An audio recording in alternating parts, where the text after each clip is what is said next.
Praise the Lord. எல்லாரும் எப்படி இருக்கிறீங்க? நம்ம எல்லாருக்குமே நாம் ஒரு செழிப்பான வாழ்க்கை வாழணும் அப்படிங்கிற விருப்பம் இருக்கும். கடன் இல்லாத வாழ்க்கை, தரித்திரம் இல்லாத வாழ்க்கை, சம்பாதிக்கிறதெல்லாம் கைக்கும் வாய்க்குமாவே இருக்கு, சம்பாதிக்கிற பணம் பத்தலை அப்படிங்கிற சூழ்நிலையெல்லாம் மாறி நான் ஒரு செழிப்பான வாழ்க்கை வாழணும், பற்றாக்குறை இல்லாத ஒரு வாழ்க்கை வாழணும், ஆசீர்வாதமான வாழ்க்கை வாழணும் அப்படிங்கிற ஆசை எல்லா விசுவாசிகளுக்கும் உண்டு. அது ஒரு நியாயமான, கர்த்தர் அதை விரும்புகிற, கர்த்தர் அதை நிறைவேற்றுகிற ஒரு ஆசை தாங்க உங்களுக்குள்ள வருகிற அந்த ஆசை. அதில் தவறு கிடையாது. நீங்கள் செழிப்படைவதற்கு நீங்கள் தொடர்ந்து ஜெபம் பண்ணிகிட்டே இருப்பீங்க. உதாரணத்துக்கு கடன் பிரச்சனை இருக்குது, கடன் பிரச்சனைக்காக நீங்கள் தொடர்ந்து கடன்களெல்லாம் அடைக்கப்படணும்னு ஜெபம் பண்ணிகிட்டே இருக்கிறீங்க.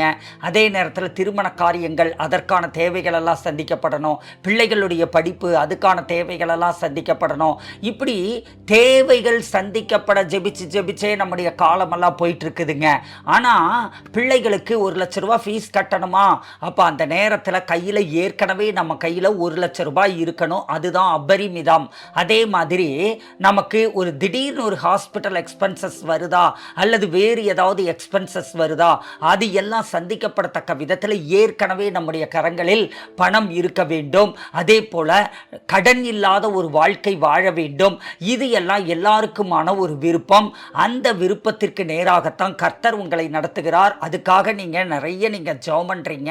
ஆனால் அப்படி ஜெபம் பண்ணாலும் கூட உங்களுடைய கடன்கள் மாறலை, உங்களுடைய பற்றாக்குறைகள் மாறலை, உங்கள் குறைச்சல்கள் மாறலை, அபரிமிதமும் செழிப்பும் பரிபூரணமும் இன்னும் உங்கள் வாழ்க்கையில் வெளிப்படலை. அப்பப்போ உங்களுக்கு வருது, அப்பப்போ ஆசீர்வாதங்களை பெற்றுக்கொள்றீங்க. ஆனாலும் அந்த ஆசீர்வாதம் சம்பூரணமாய் இல்லை அப்படின்னு சொல்றீங்களா? வழிந்தோடுகிற ஆசீர்வாதத்திற்குள் கர்த்தர் உங்களை நடத்த விரும்புகிறார். இப்போ நாம செய்ய போகிறது வெறும் ஜெபம் மட்டுமல்ல, இது உங்களுடைய வாழ்க்கையில ஒரு மிகப்பெரிய திருப்பு முனையை உண்டாக்கக்கூடியதுங்க. உங்க பொருளாதாரத்தில் ஒரு பெரிய பிரேக் த்ரூவை உண்டாக்கக்கூடியதான விசுவாச அறிக்கையை தான் இன்றைய தினத்தில் நாம் செய்ய போகிறோம். சரி, ஜெபத்தினால முடியாததை எப்படி விசுவாச அறிக்கை செய்யும் அப்படின்னு சொல்லி கேட்குறீங்களா? அதுக்கான பதில் என்ன அப்படின்னு பார்த்தீங்கன்னா, நாம் ஜெபம் பண்ணுறோம், ஆனால் ஜெப நேரத்திற்கு முன்னும் பின்னும் நம்முடைய இருதயம் முழுவதும் பலவிதமான எதிர்மறையான எண்ணங்களால், சூழ்நிலையும் பிரச்சனைகளும் மனிதர்களும் பொருளாதார நெருக்கடிகளும் கடன்களும் பற்றாக்குறைகளும் கொண்டு வருகிற அந்த எதிர்மறையான எண்ணங்களால் நிறைஞ்சிருக்கிறதுனால அப்போ போய் நம்ம ஜெபம் பண்ணும்போது போதுமான அளவுக்கு நமக்குள் விசுவாசம் எழும்புவது இல்லை. அப்போ விசுவாசத்தோடு நாம் ஜெபிக்கிற போதுதான் அங்கே அற்புதங்கள் நடக்கிறது. அப்போ விசுவாசத்தோடு ஜெபிக்கக்கூடிய ஜெபத்தில் தான் நாம் அதற்கான பதிலை நாம் பெற்றுக்கொள்ளுகிறோம். அப்படி இல்லாமல் பலவிதமான எண்ணங்களின் அலைபாய்தலோடு அந்த குழப்பமான மனநிலையில் போய் நம்ம உட்கார்ந்து நாம் ஜெபிக்கிற போது அங்கே நமக்கு அற்புதம் நடக்கிறது இல்லை. உங்களுக்கு சுகமோ செழிப்போ ஆசீர்வாதமோ விடுதலையோ என்ன வேணாலும் சரி, அது எல்லாவற்றுக்கும் முதல்ல உங்களுடைய மனம் விசுவாசத்தினால் புதிதாக்கப்பட வேண்டும். அப்போ விசுவாசம் எப்படி வரும்? அதாவது ஒரு அற்புதத்தை பெற்றுக்கொள்ளுகிறதற்கான விசுவாசம் எப்படி வரும்? இயேசு ஒவ்வொருவரையும் பார்த்து அவர் அற்புதத்தை செய்யறதுக்கு முன்னாடி விசுவாசிக்கிறாயான்னு கேட்டு தான் அவங்களுக்கு அற்புதத்தை செய்யறாருங்க.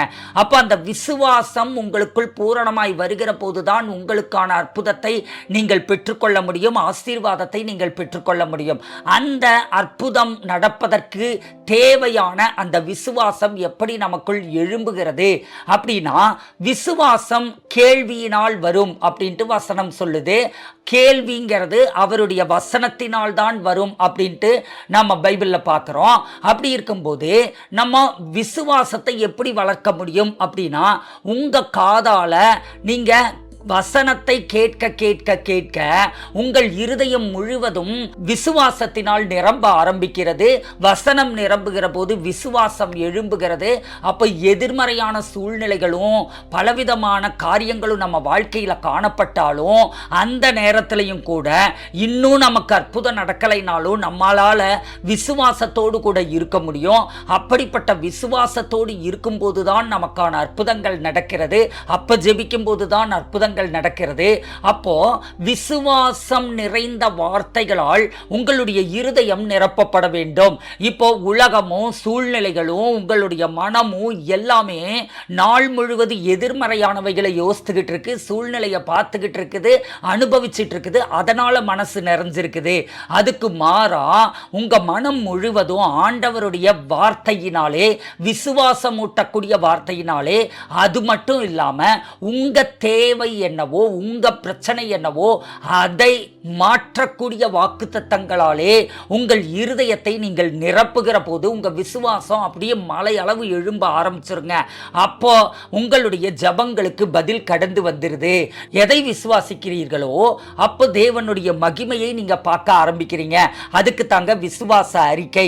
அதனால நம்ம விசுவாச அறிக்கைகளை நாம் செய்கிற போது என்ன பண்றோம் அப்படின்னா, விசுவாசம் கேள்வியினாலே வரும், அந்த கேள்வி வசனத்தினால் வரும். அப்போ நீங்க வேத வசனத்தை எடுத்துக்கொண்டு அந்த வசனத்தை விசுவாச அறிக்கையாக நீங்கள் செய்கிற போது அது என்ன ஆயிருது அப்படின்னா, அதை உங்க காதால நீங்க கேட்குறீங்க. வாய் பேசுது, உங்க காது கேட்குது. அப்படி காது கேட்கிற போது என்ன ஆகுது, உங்க இருதயத்தில் விசுவாசம் எழும்புது. அப்போ ஆட்டோமேட்டிக்கா அற்புதம் நடந்துருது. அதுக்காகத்தாங்க விசுவாச அறிக்கை பண்ணணும். பாவ அறிக்கை பண்ணி பழகின சபைகள்ல இருந்து வருகிறவர்களுக்கு விசுவாச அறிக்கைங்கிறது புதிதா இருக்கும். ஆனா இதை செய்து பாருங்க, இது புரியுதோ புரியலையோ, அல்லது உங்க இருதயம் ஏற்றுக்கொள்ளுதோ ஏற்றுக்கொள்ளலையோ, நீங்க தொடர்ந்து ஒரு 30 நாளைக்கு நீங்க விசுவாச அறிக்கை பண்ணி பாருங்க. உங்களுக்கு பழக்கமாயிட்டதுக்கு அப்புறம் வாழ்நாள் முழுவதும் இதை நீங்க பிராக்டிஸ் பண்ணுங்க. எப்பெல்லாம் இதை நீங்க செய்யணும் அப்படின்னு பார்த்தீங்கன்னா, உங்க ஜப நேரத்திலும் விசுவாச அறிக்கை பண்றதுக்காகவே குறிப்பிட்ட வசனங்களை எடுத்து வைத்துக்கொண்டு விசுவாச அறிக்கை பண்ணணும்.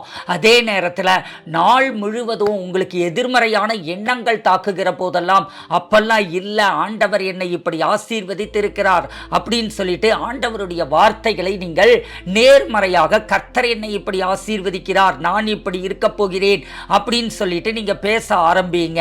அப்படி பேசுகிற போது அற்புதங்கள் நடக்க ஆரம்பிக்கும். இன்னைக்கு நீங்க பேச போகிற ஒவ்வொரு விசுவாச அறிக்கையும் பரலோகத்தை திறக்குதுங்க. நீங்க சொல்றது பூமியில இல்ல, பரலோகத்துல பதிவு செய்யப்படுது. உங்க வார்த்தைகளே உங்களுக்கான வெற்றியாய் அமைய போகிறது, உங்களுக்கான செழிப்பாய் அமைய போகிறது, உங்கள் கடன்கள் தள்ளுபடியாவதற்கான ஒரு கிரியையாய் செயல்பட போகிறது.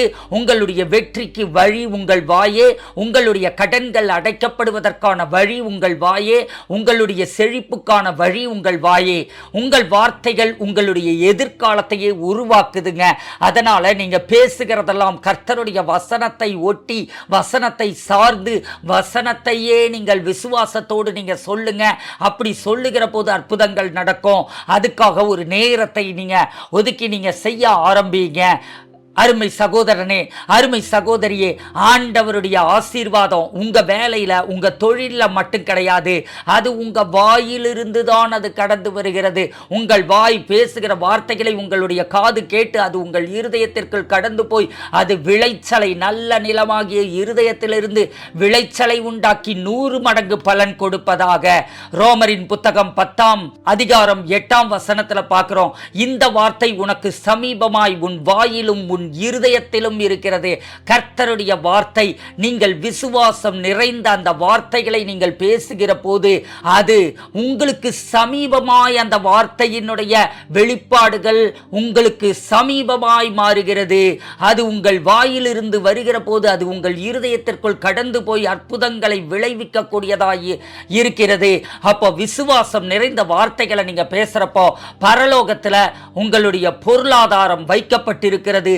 அந்த பொருளாதாரம் உங்களுடைய பூமிக்குரிய சூழ்நிலையில அதை நீங்கள் விடுவிக்கிறீர்கள். அது உங்கள் பூமியில தோன்ற ஆரம்பிக்கிறது. நீங்க ஆண்டவருடைய வார்த்தையை சொல்ல சொல்ல சொல்ல அதை விசுவாச அறிக்கையாக நீங்க செய்ய செய்ய செய்ய உங்க செழிப்புக்காக பணியாற்றுகிறதற்கு தேவதூதர்கள் இறங்கி வருகிறதற்கு நீங்க தான் பெர்மிஷன் கொடுக்கிறீங்க. அப்படி நீங்க பெர்மிஷன் கொடுக்கிற போது உங்க வார்த்தைகளால் நீங்கள் விசுவாச அறிக்கை செய்து அந்த பெர்மிஷன் கன்ஃபர்மேஷனை கொடுக்கிற போது செழிப்பின் தேவதூதர்கள் இறங்கி வந்து உங்களுக்கான செழிப்பை கொடுக்கிறார்கள். நீங்க பார்க்கறத இனிமே நீங்க பேசாதீங்க, உணர்றத பேசாதீங்க, ஐம்புலன்கள் சொல்லுகிறத நீங்க பேசாதீங்க. ஆண்டவருடைய வார்த்தை சொல்லுகிறதையே விசுவாச அறிக்கையாக நீங்க செய்ய ஆரம்பிங்க. யோவேலின் புத்தகம் 3ஆம் அதிகாரம் 10ஆம் வசனத்துல பார்க்கிறோம், பலவீனனும் தன்னை பலவான் என்று சொல்வானாகன்ட்டு. உங்க சூழ்நிலை எவ்வளவு மோசமாய் வேணாலும் இருக்கட்டும், ஆனாலும் நான் விசுவாசத்தில் பலசாலியாய் இருக்கிறேன், பொருளாதாரத்தில் பலசாலியாய் இருக்கிறேன், நான் சுகத்தில் பலசாலியாய் இருக்கிறேன்.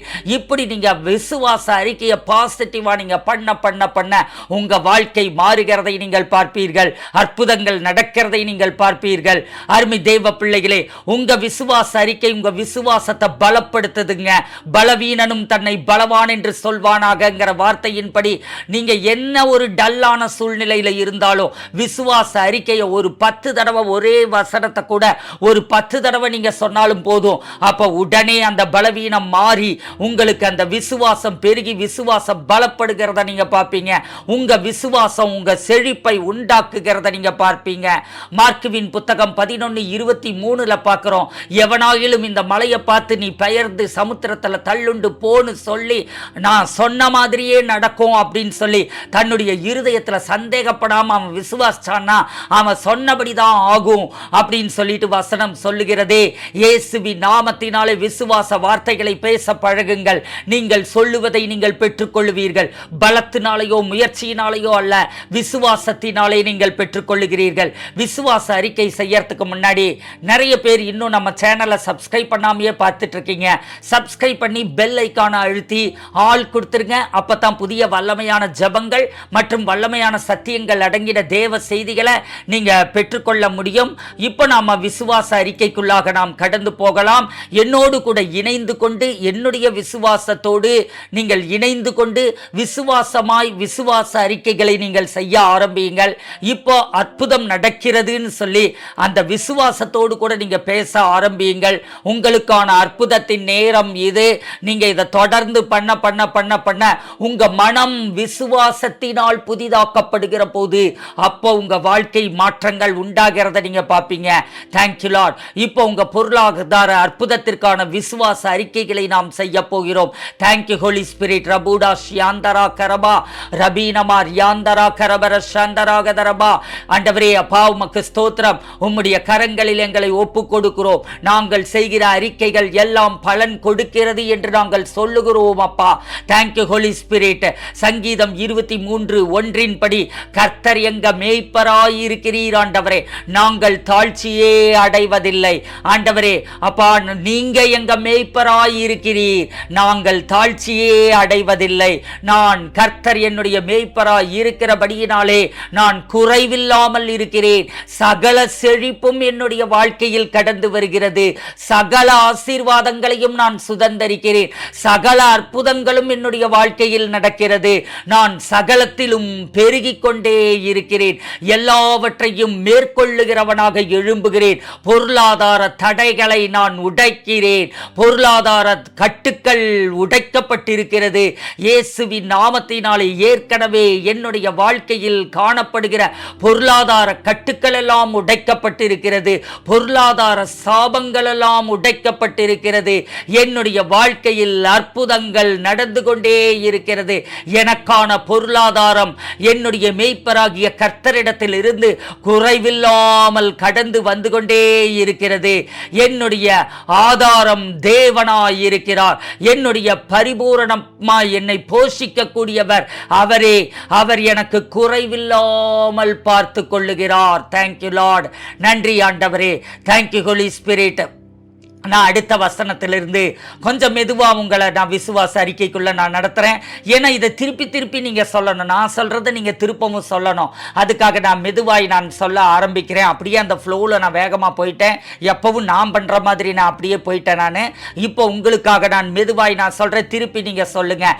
Thank you lord. நன்றி ஆண்டவரே. அப்பா உமக்கு ஸ்தோத்திரம். உபாகமம் 8:18 நீங்கள் சொல்லியிருக்கீங்க, ஐஸ்வர்யத்தை சம்பாதிக்கிறதற்கான பலனை உனக்கு கொடுக்கிறேன்னு சொல்லி இருக்கிறீங்க. ஐஸ்வர்யத்தை சம்பாதிக்கிறதற்கான பலனை கர்த்தர் எனக்கு கொடுத்திருக்கிறார். சொல்லுங்க, ஐஸ்வர்யத்தை சம்பாதிக்கிறதற்கான பலனை கர்த்தர் எனக்கு கொடுத்திருக்கிறார். அவர் என்னை ஐஸ்வர்யங்களை சம்பாதிக்க வைக்கிறார். அவர் என்னை ஐஸ்வர்யங்களை சம்பாதிக்க வைக்கிறார். நான் செய்கிற வேலையை ஆசீர்வதிக்கிறார். நான் செய்கிற வேலையை கர்த்தர் ஆசீர்வதிக்கிறார். நான் செய்கிற பிசினஸை கர்த்தர் ஆசீர்வதிக்கிறார். நான் செய்கிற பிசினஸை கர்த்தர் ஆசீர்வதிக்கிறார். என்னுடைய ஊழியத்தை கர்த்தர் ஆசீர்வதித்து பெருக பண்ணுகிறார். என்னுடைய ஊழியத்தை கர்த்தர் ஆசீர்வதித்து பெருக பண்ணுகிறார். நான் ஐஸ்வர்யவானாக எழும்புகிறேன். நான் ஐஸ்வர்யவானாக எழும்புகிறேன். ஐஸ்வர்யத்தை சம்பாதிக்கிறதற்கான ஞானம் என்னில் பெருகுகிறது. ஐஸ்வர்யத்தை சம்பாதிக்கிறதற்கான ஞானம் என்னில் பெருகுகிறது. ஐஸ்வர்யத்தை சம்பாதிக்கிறதற்கான கிருபை என்னில் பெருகுகிறது. ஐஸ்வர்யத்தை சம்பாதிக்கிறதற்கான கிருபை என்னில் எழும்புகிறது. ஐஸ்வர்யத்தை சம்பாதிக்கிறதற்கான எல்லா விதமான திட்டங்களும் என்னில் எழும்புகிறது. ஐஸ்வர்யத்தை சம்பாதிக்கிறதற்கான எல்லா விதமான திட்டங்களும் என்னில் எழும்புகிறது. நான் காரிய சித்தியுள்ளவனாய் எழும்புகிறேன். நான் காரிய சித்தியுள்ளவனாய் எழும்புகிறேன். நான் ரெண்டு தடவை சொல்கிறதுக்கான காரணம் என்ன அப்படின்னா, நான் ஒரு தடவை சொன்னதுக்கப்புறம் ரெண்டாவது தடவை நீங்கள் ரிப்பீட் பண்ணுங்கிறதுக்காகத்தான் அதை சொல்கிறேன். நம்ம கண்டினியூ பண்ணலாம். ஆண்டவரே, அப்பா உமக்கு ஸ்தோத்திரம் ஆண்டவரே. சங்கீதம் 1:3 நீங்கள் சொல்லியிருக்கிறீங்க ஆண்டவரே.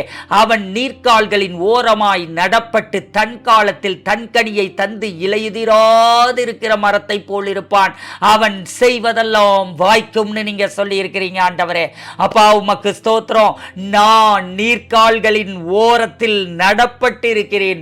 நான் நீர்க்கால்களின் ஓரத்தில் நடப்பட்டிருக்கிறேன். பரிசுத்த ஆவியானவர் என்னும் நதியின் ஓரத்தில் நான் நடப்பட்டிருக்கிறேன். பரிசுத்த ஆவியானவர் பாய்ந்தோடுகிற நதியின் ஓரத்தில் நான் நடப்பட்டிருக்கிறேன். நான் என்னுடைய காலத்தில் என் கனியை கொடுக்கிறேன். நான் என்னுடைய காலத்தில் என் கனியை கொடுக்கிறேன். இலையுதிராதிருக்கிற மரத்தை போல் இருக்கிறேன். இலையுதிராதிருக்கிற மரத்தை போல் இருக்கிறேன். நான் செய்வதெல்லாம் வாய்க்கிறது. நான் செய்வதெல்லாம் வாய்க்கிறது. நான் பரிசுத்த ஆவியானவரிடத்திலிருந்து சாரத்தை பெற்றுக்கொள்ளுகிறேன். நான் பரிசுத்த ஆவியானவரிடத்திலிருந்து சாரத்தை பெற்றுக்கொள்ளுகிறேன். பரிசுத்த ஆவியானவரால் செழிப்பை நான் உறிஞ்சி குடிக்கிறேன். பரிசுத்த ஆவியானவரிடமிருந்து செழிப்பை நான் உறிஞ்சி குடிக்கிறேன். எனக்குள் செழிப்பின் அபிஷேகம் இருக்கிறது. எனக்குள் செழிப்பின் அபிஷேகம் இருக்கிறது. செழிப்பை ஆவியானவரிடத்திலிருந்து உறிஞ்சி எடுத்திருக்கிறபடியினாலே, செழிப்பை ஆவியானவரிடத்திலிருந்து உறிஞ்சி எடுத்திருக்கிறபடியினாலே நான் செழிப்பு என்னும் கனியை கொடுக்கிறவனாயிருக்கிறேன். செழிப்பு என்னும் கனியை கொடுக்கிறவனாயிருக்கிறேன். நான் செழிப்பின் பிறப்பிடமாக இருக்கிறேன். நான் செழிப்பின் பிறப்பிடமாக இருக்கிறேன். இயேசுவின் நாமத்தினாலே நான் ஒரு பொக்கிஷ சாலையாக மாறுகிறேன். என்னுடைய வாழ்க்கை ஒரு பொக்கிஷ சாலையாக மாறுகிறது. நான் ஒரு பொக்கிஷ சாலையாக மாறுகிறேன். என்னுடைய வாழ்க்கை ஒரு பொக்கிஷ சாலையாக மாறுகிறது. நான் எல்லா காலங்களிலும் கனி கொடுத்து கொண்டே இருக்கிறேன். நான் எல்லா காலங்களிலும் கனி கொடுத்து கொண்டே இருக்கிறேன். என்னிடத்தில் பொருளாதாரத்திற்கு குறைவே இல்லை. என்னிடத்தில் பொருளாதாரத்திற்கு குறைவே இல்லை. என்னிடத்தில் பொருளாதாரத்திற்கு குறைவே இல்லை. நான் செய்வதெல்லாம் வாய்க்கிறது. நான் செய்வதெல்லாம் வாய்க்கிறது. நான் செய்கிற வேலை எனக்கு வாய்க்கிறது. நான் செய்கிற வேலை எனக்கு வாய்க்கிறது. என்னுடைய பிசினஸ் எனக்கு வாய்க்கிறது, என்னுடைய பிசினஸ் எனக்கு வாய்க்கிறது, என்னுடைய ஊழியம் எனக்கு வாய்க்கிறது, என்னுடைய ஊழியம் எனக்கு வாய்க்கிறது. இயேசுவின் நாமத்தினாலே இலையுதிர்கிற காலம் என்பதே எனக்கு கிடையாது. இலையுதிர்கிற காலம் என்பதே எனக்கு கிடையாது. உலகத்தில் இலையுதிர்கிற காலம் இருக்கலாம், உலகத்தில் இலையுதிர்கிற காலம் இருக்கலாம், உலகத்தில் பஞ்ச காலம் இருக்கலாம், உலகத்தில் பொருளாதார நெருக்கடிகளின் காலம் இருக்கலாம், உலகத்தில் பஞ்ச காலம் இருக்கலாம், உலகத்தில் பொருளாதார நெருக்கடிகளின் காலம் இருக்கலாம்.